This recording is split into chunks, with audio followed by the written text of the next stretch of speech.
कुछ important point discuss कर रहे थे। एक बात और मैं कहूँगा, आज मैं थोड़ा शॉर्ट क्लास लूँगा क्योंकि अभी भी मैं थोड़ा सा आउट ऑफ स्टेशन हूँ। बाकी के नोट्स मैं शेयर कर दूंगा स्टडी करने के लिए आप लोगों के लिए। तो लास्ट क्लास में हम लोगों ने डिस्कस किया था प्लानिंग के रूल्स रेगुलेशंस के बारे में। बिल्डिंग बायलॉज को हम लोगों ने पढ़ा था। बायलॉज क्या होता है एंड वास्तु का यूज क्या होता है और वास्तु को हम किस लिए यूज करते हैं।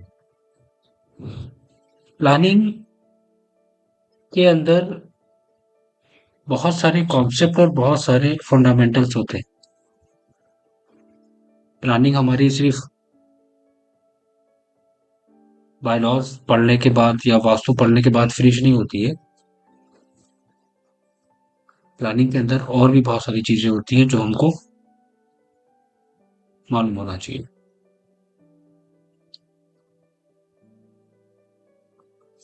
सबसे इम्पोर्टेंट चीज होती है प्लानिंग में जो हम वर्किंग करते हैं उसमें यूज करा जाता है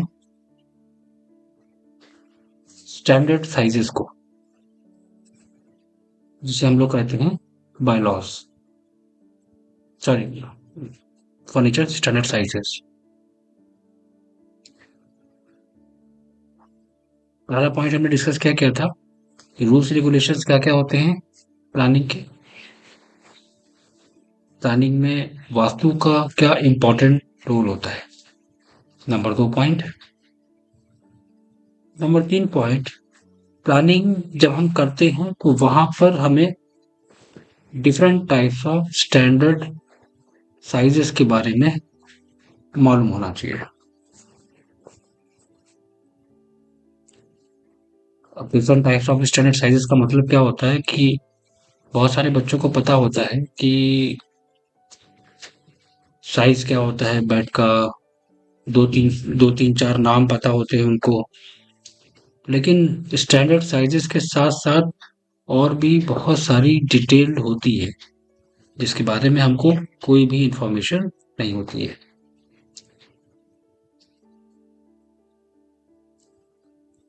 एक छोटा सा एग्जांपल लेते हैं हम यहाँ पर।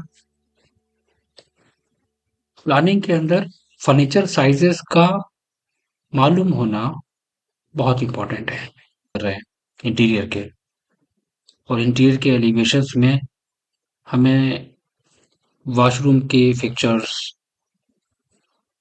बेडरूम के फर्नीचर्स के एलिवेशन की हाइट, इन सारे ऑब्जेक्ट की स्टैंडर्ड साइजेस की डिटेल अगर हमें नहीं पता होगी तो हम उनके एलिवेशंस डिजाइन नहीं कर सकते।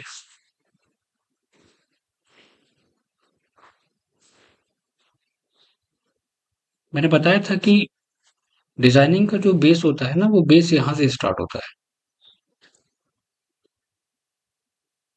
हम डायरेक्टली प्लानिंग स्टार्ट कर सकते हैं, प्लान बना सकते हैं, उसका एलिवेशंस बना सकते हैं।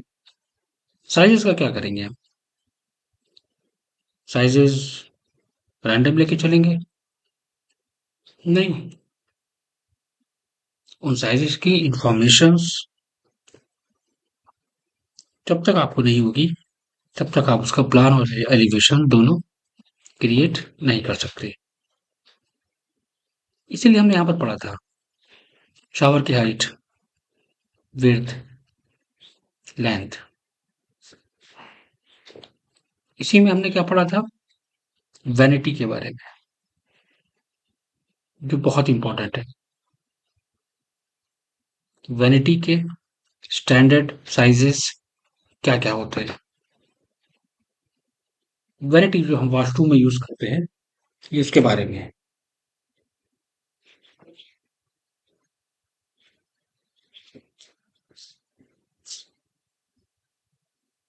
हर एक वॉशरूम का जो वैनिटी होता है उसका स्टैंडर्ड होता है। उसकी height 32 inches, width 24 inches, depth 25 inches, ये है स्टैंडर्ड। और ऑब्वियसली आपको बाथ टब की इंफॉर्मेशन भी मालूम होना चाहिए। हर कोई बच्चा प्रोफेशनल बनना चाहता है लेकिन अपने बेस को नहीं पकड़ना चाहता है। वो चाहता है कि हम एक प्रोफेशनल डिजाइनर बने, बट बेस को हम स्किप कर दें। बॉटम की हाइट, विड्थ और लेंथ, उसका क्लियरेंस कितना होना चाहिए, उसको प्लेस करने के बाद कितना स्पेस बचना चाहिए हमारे पास। स्टैंडर्ड में सिर्फ ये नहीं होता है, स्टैंडर्ड में आपके पास और भी चीजें होती है। प्रॉफिटेबल स्टैंडर्ड,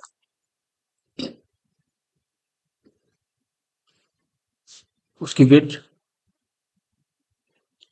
उसकी हाइट, उसकी length, sofa dimensions, depth, length, height, right. Setting में भी स्टैंडर्ड होता है और उनके भी अलग अलग नेम होते हैं। 2 सीटर, 3 सीटर, 4 सीटर, 6 सीटर का स्टैंडर्ड साइज मालूम होना चाहिए।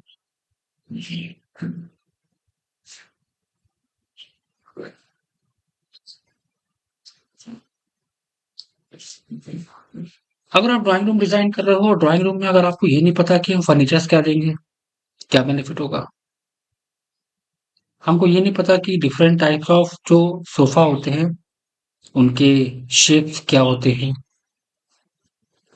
उनके साइजेस क्या क्या होते हैं, राइट।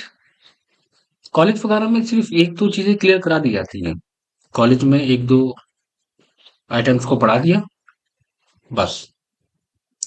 और जब तक हमें इसकी डिटेल इंफॉर्मेशन नहीं मिलेगी, उनके नेम के बारे में, उनके डिजाइन्स के बारे में, ना तो हम उनकी डिटेल्स इंक्लूड कर सकते हैं ड्राइंग्स में, और ना ही हमको इंफॉर्मेशन होगी कि हम कौन से टाइप का डिजाइन कहाँ पर प्लेस कर सकते हैं।